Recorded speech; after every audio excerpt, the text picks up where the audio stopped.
জয় শ্রীকৃষ্ণ। রাধে রাধে। গৌর নিতাই। নমস্কার। আজকের এই প্রোগ্রামে আমি আলোচনা করব আগামী 15ই ডিসেম্বর রবিবার দিন মার্গশীর্ষ পূর্ণিমা তিথি অনুষ্ঠিত হবে এবছর 2024-এ। এবং এই মার্গশীর্ষ পূর্ণিমার দিন আপনার রান্নাঘরে চালের পাত্রে একটি বিশেষ জিনিস রেখে দিলে এতে মা লক্ষ্মীর আগমন ঘটে গৃহে। পরিবার থেকে দুঃখ, দরিদ্রতা, অর্থকষ্ট, ঋণ, লগ্নি সবকিছু দূরীভূত হয় এবং কি জীবনে অপার সুখ শান্তি পাওয়া যায়। দেখুন, এই বর্তমান সময়ে বাংলার প্রথম মাস বৈশাখ মাস হলেও আপনারা হয়তো অনেকেই এই বিষয়টা জানেন, তবুও আমি বলে দিই যে বৈদিক যুগে আমাদের প্রথম মাস ছিল অগ্রহায়ণ মাস। এবং এই অঘ্রাণ শব্দের অর্থটা কি? দেখুন, এক্ষেত্রে বলবো অগ্র শব্দের অর্থ হচ্ছে সর্বদা আগে এবং হায়ন শব্দের অর্থ হলো বছর। তো সেক্ষেত্রে শাস্ত্র বলছে 12টা মাসের মধ্যে সর্বশ্রেষ্ঠ, পবিত্র এবং মা লক্ষ্মীর অতি প্রিয় মাস হচ্ছে এই অগ্রহায়ণ মাস।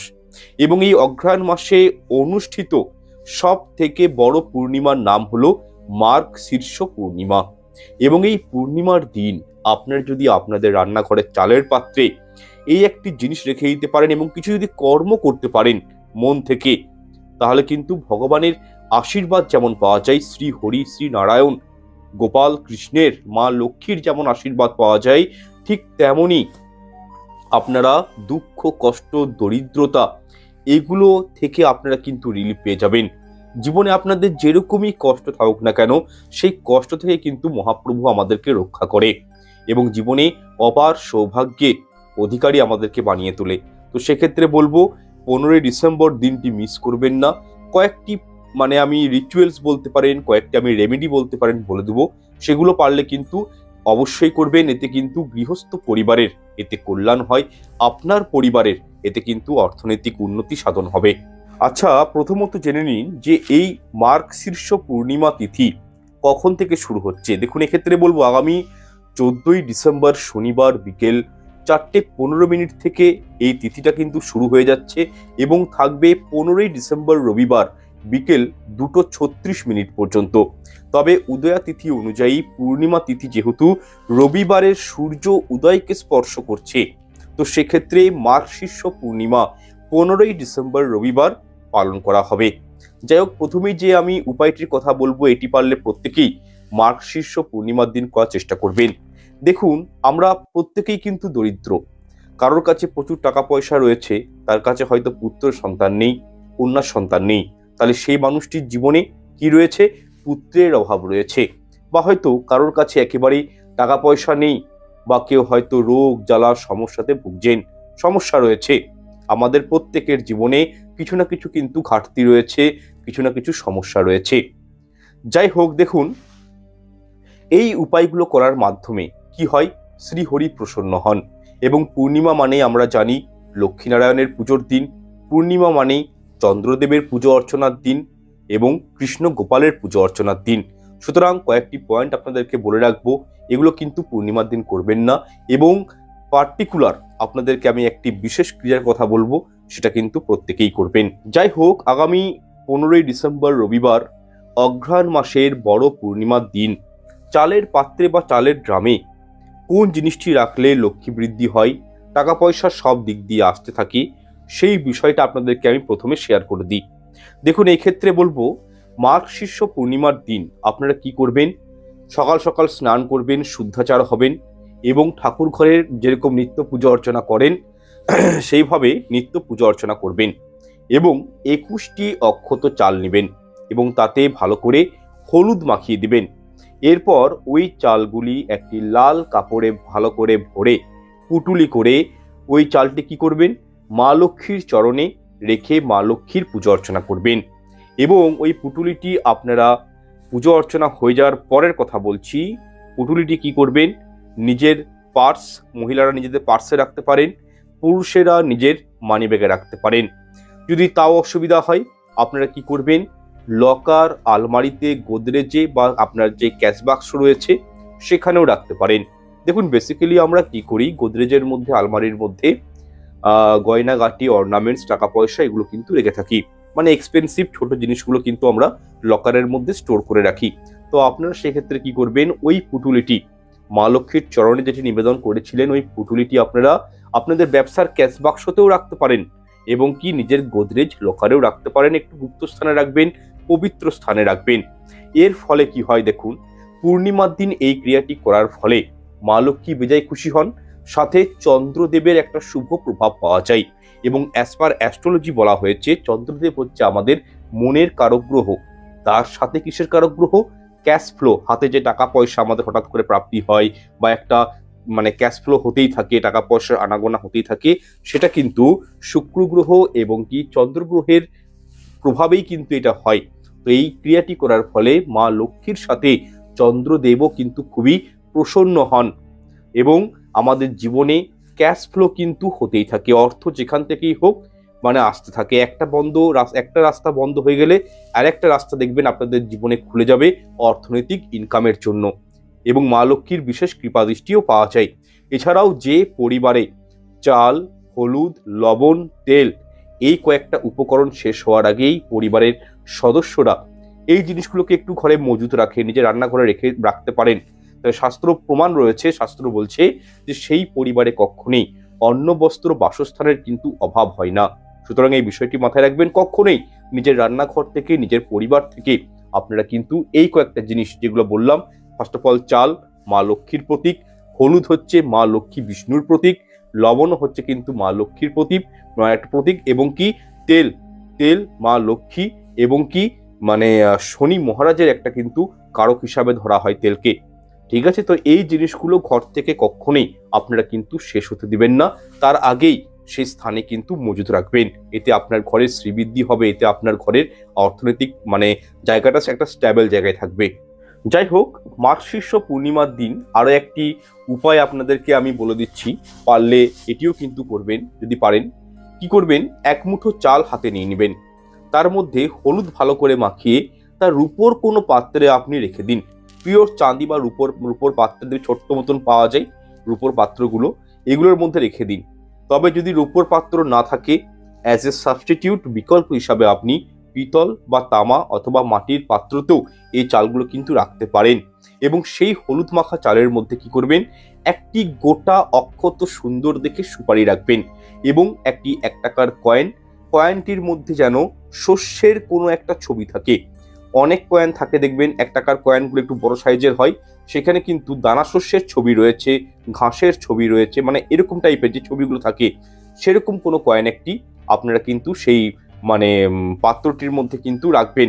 এবং তার সাথে কি করবেন, লক্ষ্মী কড়ি দশকর্মা ভান্ডারে ইজিলি পেয়ে যাবেন, লক্ষ্মী কড়ি ক্রয় করে নিয়ে আসবেন, একটি গোমতীর শঙ্খ ক্রয় করে নিয়ে আসবেন এবং 2-1টি পদ্ম বীজ, এগুলো একত্রিত করে কি করবেন, ওই রূপোর মানে যে পাত্রটি নিয়েছেন তার মধ্যে রেখে দিবেন, বা যদি মাটির পাত্র নিয়ে থাকেন তার মধ্যে এগুলি একসঙ্গে রেখে দিবেন। এরপর আপনাদের কাজ হবে কি, এই কৌটোটা বা মাটির পাত্রটি মাতা লক্ষ্মীর সামনে আপনারা এই পূর্ণিমার দিন রেখে দিবেন সন্ধ্যার সময় এবং মা লক্ষ্মীর পুজো অর্চনা করবেন।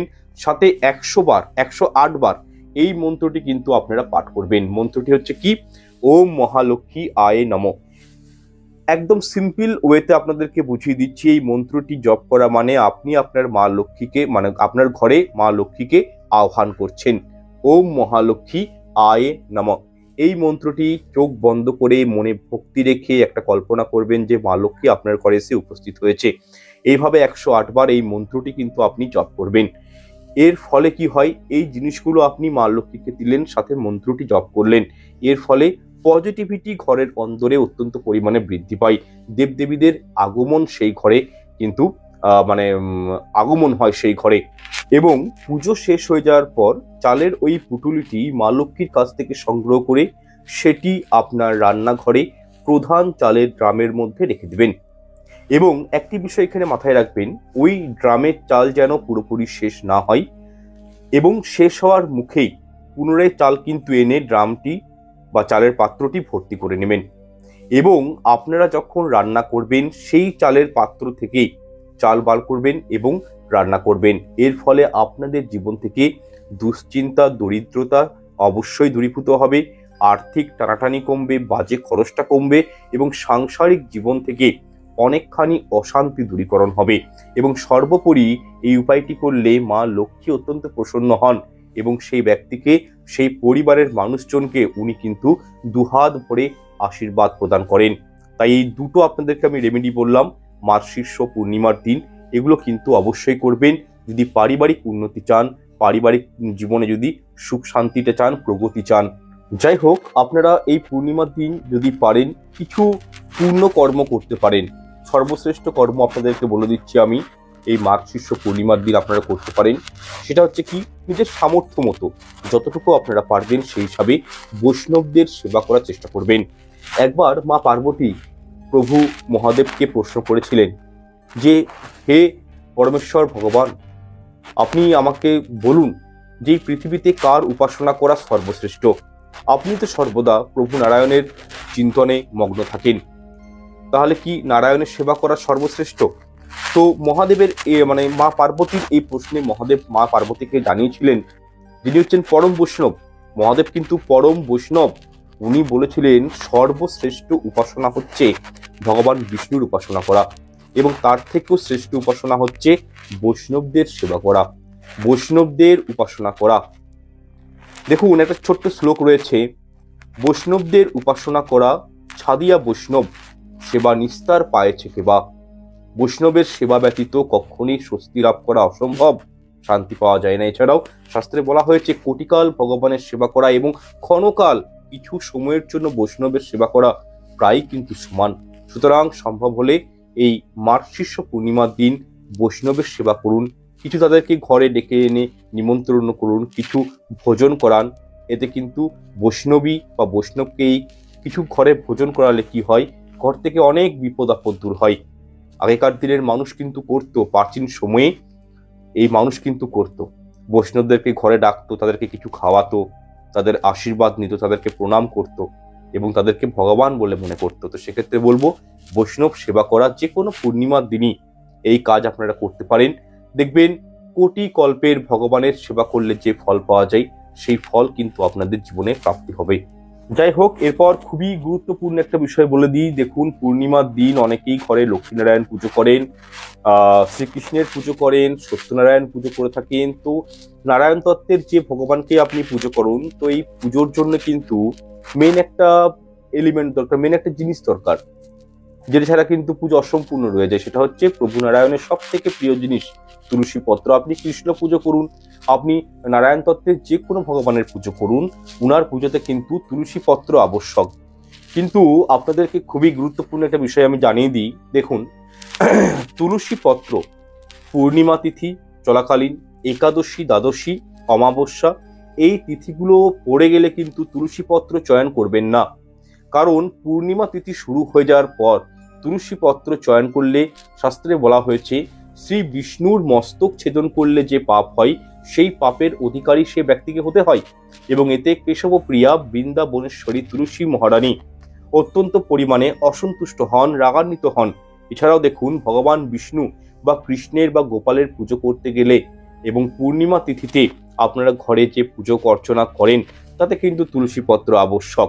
তাই আমি বলবো যে পূর্ণিমা তিথি লেগে যাওয়ার আগেই আপনারা কিন্তু তুলসী পত্র চয়ন করে রাখবেন। এবং শাস্ত্রে প্রমাণ রয়েছে, শাস্ত্র বলেছে যে তুলসী পত্র 11 দিন পর্যন্ত বাসি হয় না। সুতরাং আপনারা, যেহেতু শনিবার বিকালে লাগছে পূর্ণিমা তিথি, আপনারা শনিবার দিন সকালে শুদ্ধাচার হয়ে স্নান করে শুকনো বস্ত্রে তুলসী পত্র কিন্তু চয়ন করে রাখতে পারেন। আচ্ছা, এখানে আরেকটা বিষয় বলে দিই, পূর্ণিমা তিথি চলাকালীন ভুল করেও আপনারা কিন্তু কোনো প্রকারের ঘোর কর্ম করবেন না। চুল, নখ, দাড়ি কাটা এগুলো কিন্তু নিষিদ্ধ করা হয়েছে, কখনোই করবেন না। দেখুন, সমুদ্রে যেমন জোয়ার ভাটা আসে, ঠিক তেমনই আমাদের জীবনেও আমাদের শরীরে জোয়ার ভাটা দেখা যায়। তো সেক্ষেত্রে এই পূর্ণিমা তিথি চলাকালীন চন্দ্রের প্রভাবে শরীরে জোয়ার ঊর্ধ্বমুখী থাকে। তো সেক্ষেত্রে কোনোভাবেই চুল, নখ, দাড়ি এইরূপ জাতীয় কোনো প্রকারের ঘোর কর্ম কিন্তু করা উচিত নয়। তার কারণ এমনটা যদি আপনারা করেন তাহলে গ্রহ দোষ জন্মকুণ্ডলিতে কিন্তু অত্যন্ত পরিমাণে বৃদ্ধি পায় এবং সেই জাতক বা জাতিকার জীবনে দুঃখ, দরিদ্রতা, কষ্ট, শারীরিক রোগ, জ্বালা, ব্যাধি, অর্থহানি এই সমস্যার কবলে কিন্তু মনুষ্যকে পড়তে হয়। তাই কখনোই ভুল করেও পূর্ণিমা তিথি চলাকালীন কোনো প্রকারের ঘোর কর্ম কিন্তু করতে যাবেন না। দেখুন, এই মার্গ শীর্ষ পূর্ণিমা তিথি এতটাই পবিত্র, শাস্ত্রে বলা হয়েছে এই দিনে যদি শ্রী বিষ্ণু বা কৃষ্ণের উদ্দেশ্যে তুলসী পত্র এবং ফুল যদি উনার চরণে নিবেদন করা হয়, তাহলে কিন্তু ভগবানের পরম আশীর্বাদ পাওয়া যায় এবং মৃত্যুর পর ভগবত ধামের প্রাপ্তি ঘটে। সুতরাং যদি পারেন প্রত্যেক দিন একটি পুষ্প হলেও শ্রী বিষ্ণু কৃষ্ণ ভগবানকে নিবেদন করা উচিত। সাথে তুলসী পত্র মহিমা আপনারা প্রত্যেকেই জানেন, তো সেক্ষেত্রে তুলসী পত্র কিন্তু অবশ্যই দিবেন। দেখুন, অত্যন্ত যারা কর্মব্যস্ত মানুষজন রয়েছেন, যাদের জীবনে পুজো পাঠ করার মতন সময় একেবারেই নেই, হয়তো বাইরে থাকেন, তারা অন্তত পূর্ণিমার দিনগুলোতে, পূর্ণিমা তিথিগুলোতে শ্রী বিষ্ণু কৃষ্ণ গোপাল ঠাকুর ইনাদের কিন্তু চরণে একটি হলেও তুলসী পত্র ফুল অবশ্যই নিবেদন করুন। এতে প্রভুর প্রেমময় কৃপাদৃষ্টি পাওয়া যায়, চরম সৌভাগ্য লাভ হয়। এবং কি যাদের ঘরে শ্রী জগন্নাথ রয়েছে, নারায়ণ তত্ত্বের অংশ জগন্নাথজি, তো জগন্নাথ জগতের নাথ, উনাকেও কিন্তু এই দিন পুজো করা যায় এবং উনাকেও কিন্তু আপনারা তুলসী পত্র নিবেদন করবেন। যাই হোক, আজকের এই অনুষ্ঠানটি আমি এখানে শেষ করলাম। অনুষ্ঠানটি ভালো লেগে থাকলে লাইক কমেন্ট শেয়ার করতে ভুলবেন না এবং চ্যানেলটি সাবস্ক্রাইব করে পাশে থাকা বেল আইকনটা অন করে রাখবেন এবং কমেন্টে একটি বার হলেও লিখে যাবেন জয় শ্রীকৃষ্ণ, রাধে রাধে। এতে আমরা অত্যন্ত অনুপ্রাণিত হব। ঈশ্বর আপনাদের মঙ্গল করুক। নমস্কার, ধন্যবাদ।